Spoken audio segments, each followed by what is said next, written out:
Ayan, welcome back to Panigi Shop. So, meron lang tayo ulit reviewin na bagong baril. So, ayan, ang LCT AK-74. So, wala nang intro. Pag-usapan lang ulit natin itong mga unit na to.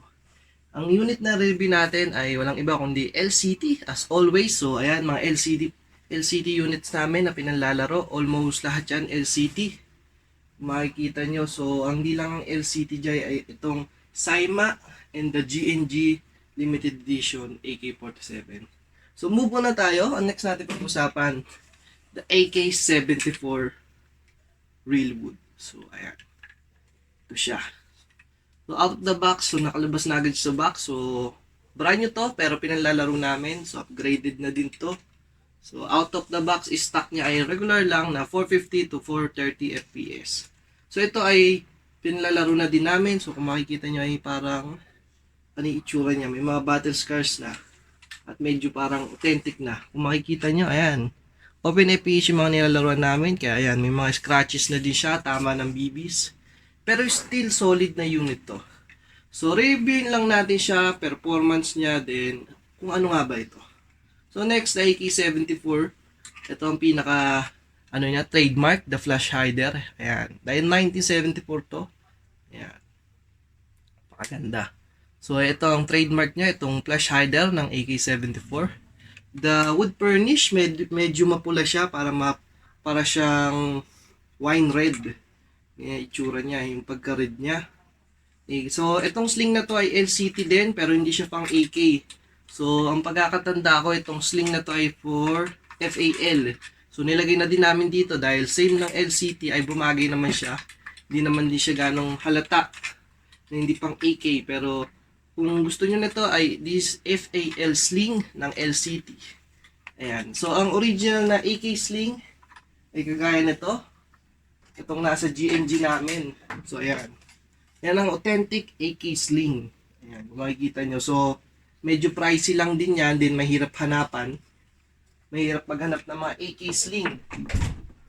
So, ang AK sling namin na available sa unit namin ay 1, 2, 3, 4, 5. Apat na unit namin, din kinapos kami isa, kaya ito muna ang ginamit namin.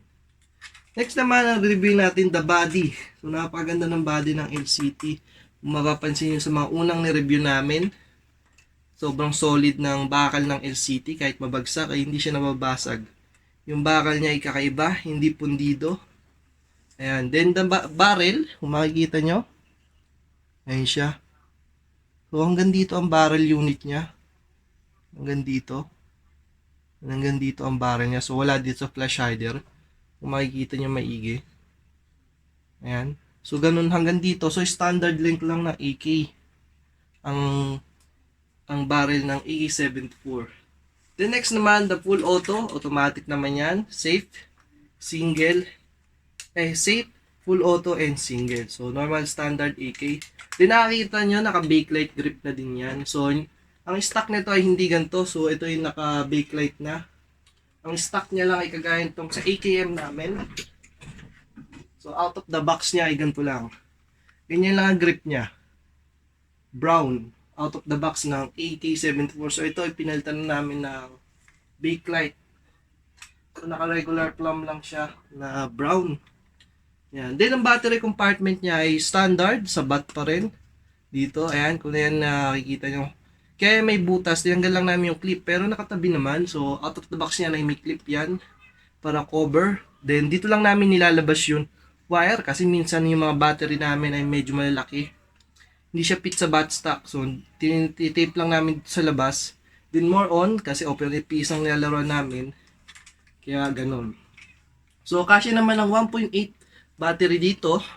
2.0, kasya din na split type na bar. Pero kung tatry nyo yung gantong battery, itong Blitz, yan, so, Blitz, kasya din naman to.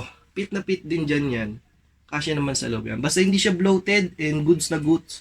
Itong Blitz ay fit naman dyan. So, dito ang battery compartment. And half-up chamber, as normal. Dito pa rin. Yan. Dito standard AK. Pag forward, pababa, then pag backward, pataas ang bala. So, itong stock, magazine. So, nilagyan lang namin ng palatandaan. So, ito ang stock magazine niya. Yan, kulay brown. So, tingnan lang natin. Nakapit. Yan, ganyan na ganyan ang itsura niya. AK-74. Solid na solid. Yan ang itsura niya out of the box ng walang sling and walang mark na to. Ganyan na ganyan. So, ayan. Ito ang pinaka smooth, pinaka mahalaki na AK na standard ko na gamit kasi mahaba siya. Then straightforward ang kanyang body kung mapapansin nyo. Hindi kagaya ng mga AK-47, medyo hump siya. Yung buttstock niya ay medyo pababa. So, ito is straightforward. So, medyo modernized na to. Ayan. So, meron din tactical nito. AK-74 MN na tactical. So, yun. Ginalagyan ng rails. Then, itong wood. As classic lang. Wood lang lagi. Walang ganun dinadagdag. Yan. So, ito ay medyo upgraded na dahil ginagamit na din namin to.